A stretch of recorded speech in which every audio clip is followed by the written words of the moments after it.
राजस्थान विधानसभा चुनाव बेहद नज़दीक है। डेट का अनाउंस हो चुका है। बीजेपी कई सारे उम्मीदवारों की घोषणा भी कर चुकी है, लेकिन कांग्रेस और आम आदमी पार्टी ने अपने उम्मीदवारों की घोषणा अभी तक नहीं की है।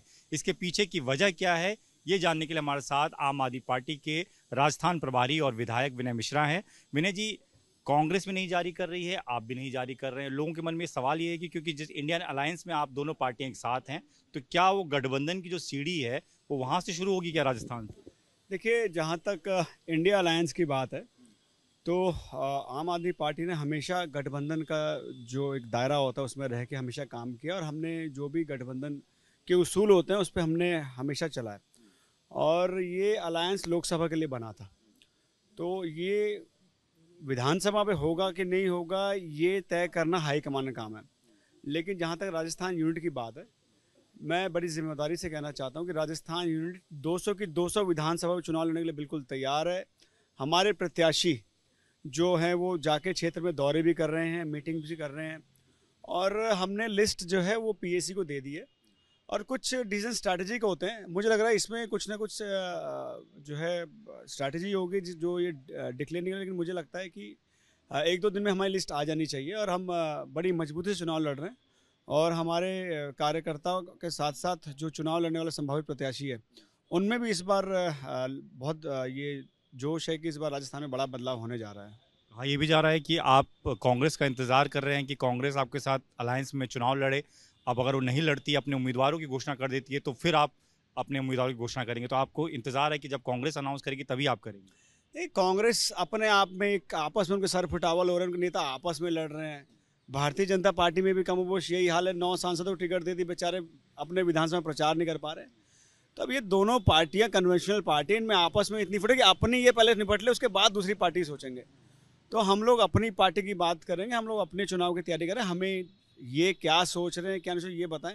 लेकिन जहाँ तक हमारा सवाल है, हम अपने दम पर चुनाव लड़ने जा रहे हैं। विनय जी, सवाल इसलिए भी उठ रहे हैं ना कि आम आदमी पार्टी ऐसी पार्टी है, जब कभी चुनाव लड़ती है वहाँ 1 महीने पहले या 1.5 महीने पहले अपने कैंडिडेट अनाउंस कर देती है। राजस्थान में चुनाव नज़दीक है, पितृपक्ष निकल चुके हैं, नवरात्रे आदि हो चुके हैं, अभी तक आप अनाउंस नहीं कर पा रहे। देखिए, पीछे मैंने कहा था कि हम लोग लिस्ट डिक्लेयर करने वाले थे, लेकिन प्रतिपक्ष की वजह से रुक गया था। अब ये तो हाई कमान को तय करना है कब वो लिस्ट डिक्लेयर करेगी, ये उनका क्षेत्राधिकार है, इसमें मैं कैसे बोलूँ। लेकिन कहीं ना कहीं मुझे लग रहा है इसमें पार्टी कुछ स्ट्रैटेजी हुई जिस वजह से भी लिस्ट डिक्लेयर नहीं कर रहे। लेकिन इतना जरूर आपको विश्वास दिलाना चाहता हूँ कि अगले कुछ दिनों में कभी भी लिस्ट हमारी आ सकती है। राजस्थान के मुख्यमंत्री ने आज एक प्रेस कॉन्फ्रेंस की, उन्होंने कई बड़ी बातें कही। खासतौर पर उन्होंने कहा कि आचार संहिता लग चुकी है, उसके बावजूद भी हमारे पीछे ईडी और तमाम एजेंसी को लगा दिया गया है, हमारे नेताओं के पीछे लगा दिया गया है, परेशान किया जा रहा है। और आप लोग भी ईडी और सीबीआई पर सवाल उठाते रहे हैं। आप किस तरीके से देख रहे हैं इसमें? देखो, हम तो हमेशा कहते आए हैं कि केंद्र सरकार मोदी जी जो है वो अरविंद केजरीवाल से डरते हैं। दिल्ली में हमारे तमाम नेताओं के पीछे इन्होंने ईडी लगा दी, सीबीआई लगा दी। दिल्ली पुलिस से इन्होंने कई हमारे एमएलएस पे एफआईआर करा दी कईयों, और बिना किसी देखे ईडी तो आज मुझे लगता है कि मोदी जी के बीजेपी के दफ्तर में फैसला लेती है।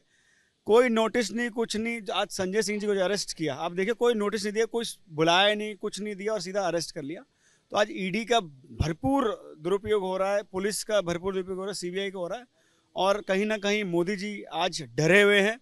और जो आज उनकी कार्यवाही है वो साफ साफ दिख रही है कितना उनके मन में डर है, 2024 का डर है। आज भारतीय जनता पार्टी के नेता किसी कंप्लेन करते हैं, आप उनके यहाँ ईडी सीबीआई तुरंत भेज देते हैं। राजस्थान में भी ऐसे ही हुआ।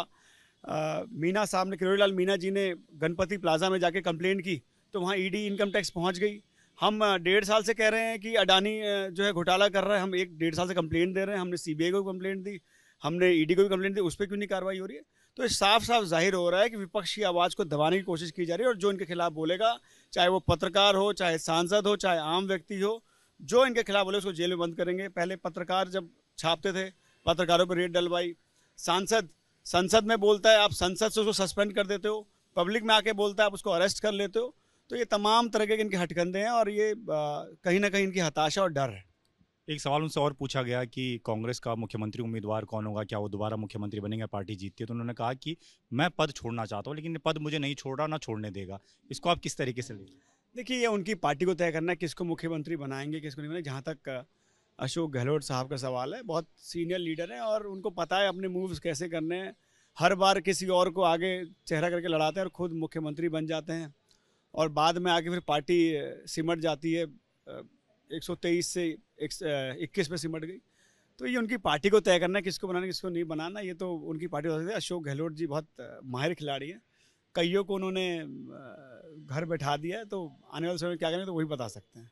बातचीत के लिए तो आम आदमी पार्टी के विधायक और राजस्थान प्रभारी विनय मिश्रा सीधे तौर पर ये कह रहे हैं कि लगातार उम्मीदवारों के नाम पर चर्चा चल रही है, आज कल में अनाउंसमेंट हो भी जाएगी, लेकिन सीधे तौर पर वो कांग्रेस को कटघरे पर ले रहे हैं। उनका ये कहना है कि इंडिया अलायंस जो है वो राष्ट्रीय चुनाव के लिए बना है, जो ये लोकल चुनाव हैं या राज्यों के चुनाव हैं उस पर काम नहीं करेगा। यानी सीधे तौर पर राजस्थान में भी उम्मीदवारों की लिस्ट जारी होगी, 200 विधानसभा सीट पर आम आदमी पार्टी अकेले चुनाव लड़ेगी। कैमरामैन राजेंद्र सिंह के साथ दीपक सिंह रावत, एबीपी न्यूज़, दिल्ली।